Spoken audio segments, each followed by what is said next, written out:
In just about 20 seconds, you're going to meet Shelby Devlin, who is an expert in all things sexuality. And you're going to learn about BDSM, specifically for beginners. Now, just real quick, I know that there's a lot of guys still who are not able to meet and attract women to even have these fun experiences in the bedroom. If you need help, you can always go to tripadvicecoaching.com, where you can get your own one-on-one coach that will help you meet and attract more women than you can even handle from online and from in person. So go there right now, book a call with us so we can help you meet more women and do it as fast as possible. Now, here is Shelby talking about BDSM. Hello, my name is Shelby Devlin. I'm a sex and intimacy coach in San Francisco. Most of my clients are curious about exploring BDSM, fetish, and kink, or deepening their already existing BDSM practices. And while our dark desires can be alluring, approaching BDSM for the first time is intimidating for most people. So to make it a little easier, I've developed a protocol that I use to teach my clients about BDSM that involves connection, pleasure, and safety, all key components of BDSM. And since this is my expertise, Trip has invited me to introduce you all to the wonderful world of BDSM. So what is BDSM anyways? BDSM is the consensual exploration of dark themes, desires, fantasies, and activities that fall beyond the social norms of sex and intimacy. BDSM often involves power role play, such as dominance and submission, but also can include activities such as kink, fetish, role play, fantasy, and bondage. Common themes that we explore in BDSM are power and control, humiliation and degradation, care, ownership, and belonging, or sensations like pain, pleasure, and overwhelm. The BDSM acronym is an umbrella term that encompasses all sorts of activities and roles. B stands for bondage, the consensual restraining, tying, suspending, caging of someone for erotic pleasure. D stands for discipline and dominance. Discipline is an erotic role play that involves creating rules, protocols, punishments, and rewards. It also involves training. While dominance is the consensual application of power and control over another for the goal of erotic satisfaction. S stands for submission and sadism.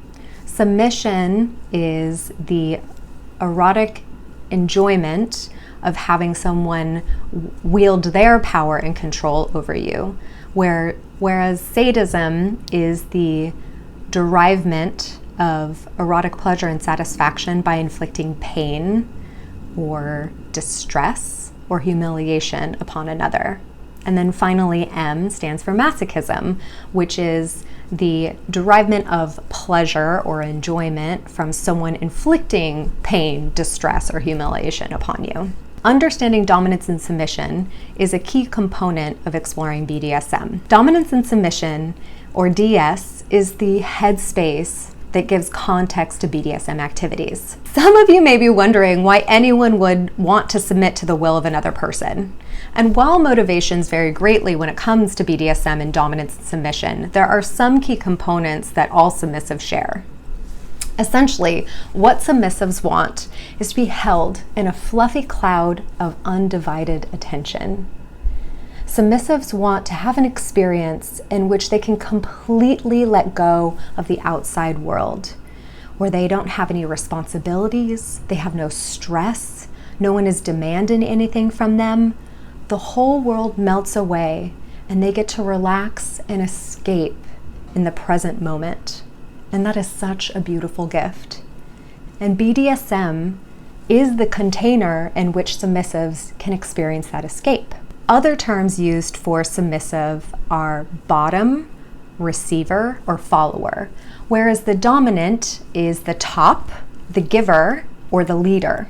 I'm betting many of you assume that the dominant gets to call all the shots and gets to do whatever they want in a BDSM scene. And if that's what you believe, I'm so sorry to disappoint you, but that is not at all true. The dominant is actually providing an act of service. Remember the fluffy cloud the submissive wants to escape to? That is what the dominant provides. Whatever happens in a BDSM scene, in the BDSM container, is something that the submissive wants to have happen. Now, why would a dominant ever want to do that? It's crazy, right? Well, the dominant actually gets a lot out of providing this container and giving the submissive whatever they want. The dominant gets to have an experience in which they are in ultimate control, and that can be really arousing, pleasurable, but it can also be very relaxing and validating. Sure, the dominant is going to have experiences and do activities that turn them on as well, as long as the submissive approves of those activities beforehand. And that is crucial to dominance and submission, which is the headspace in which we explore BDSM.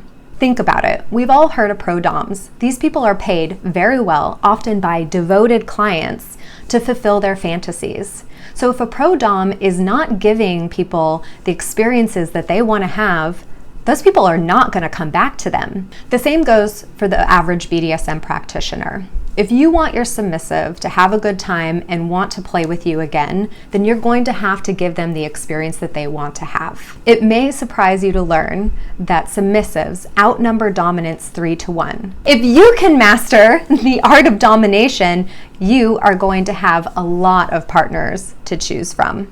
So let's get started. The very first step to exploring BDSM is fantasizing. Thinking carefully about what interests you about BDSM. What activities are you curious to experiment with?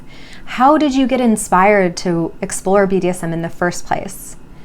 Our ability to fantasize and think carefully about what arouses us and fulfills us goes a long way into ensuring that we are actually going to have the kinds of experiences that we want to have. So, take the time to fantasize and think carefully about what you want to feel from BDSM and what you want to get out of it. The second step is identifying your core erotic theme.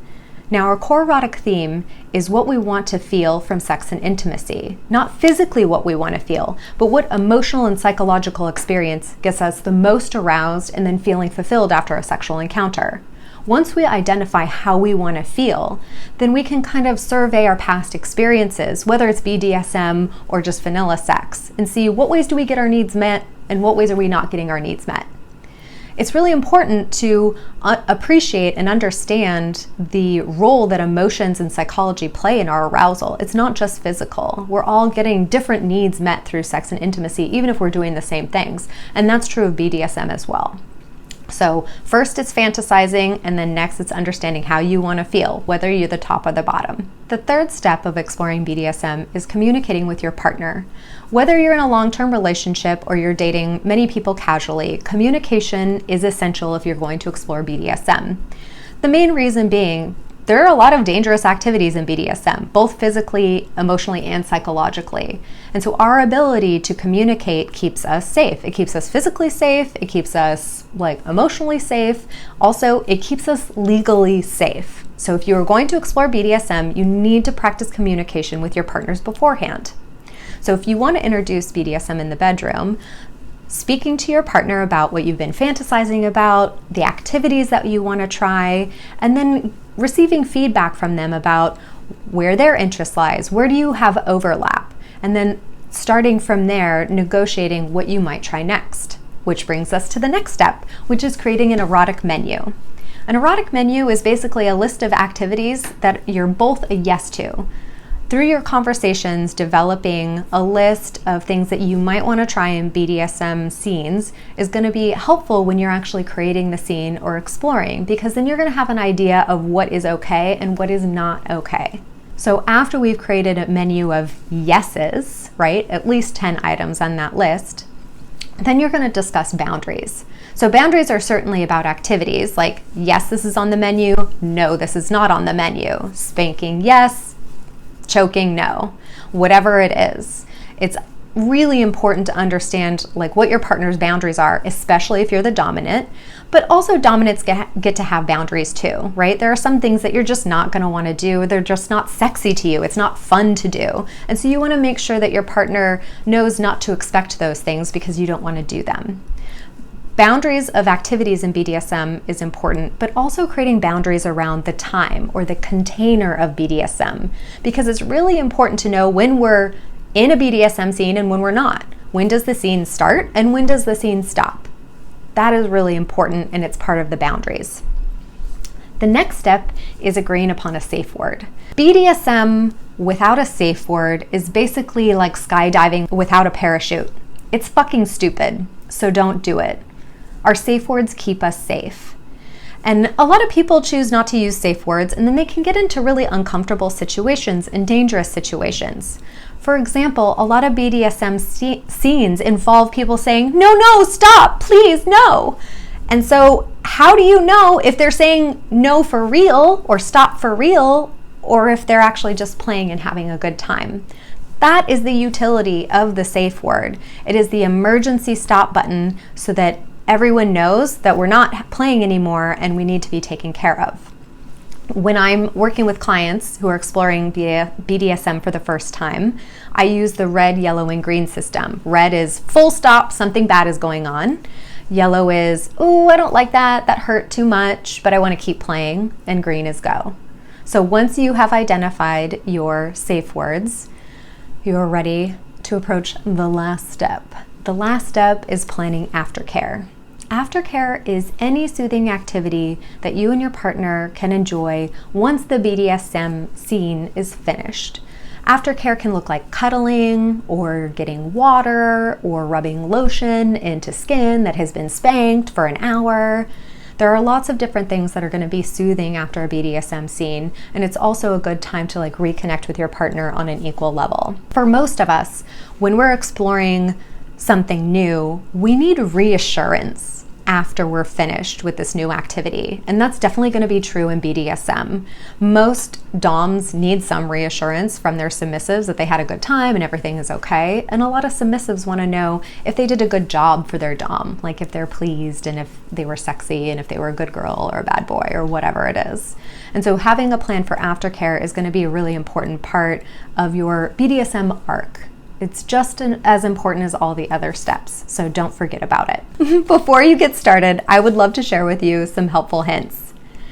Hint number 1 is eye contact. I know, crazy, right? Eye contact is actually one of the most useful tools that a dominant can utilize in a BDSM scene. It is a great way to stay in the scene, but also assess if your sub is enjoying it, if they're frightened, if they're overwhelmed. Just simply having them face you and making eye contact, giving them a nod, just kind of reading their energy in that moment is going to give you a lot of information. My second helpful hint is to go slowly.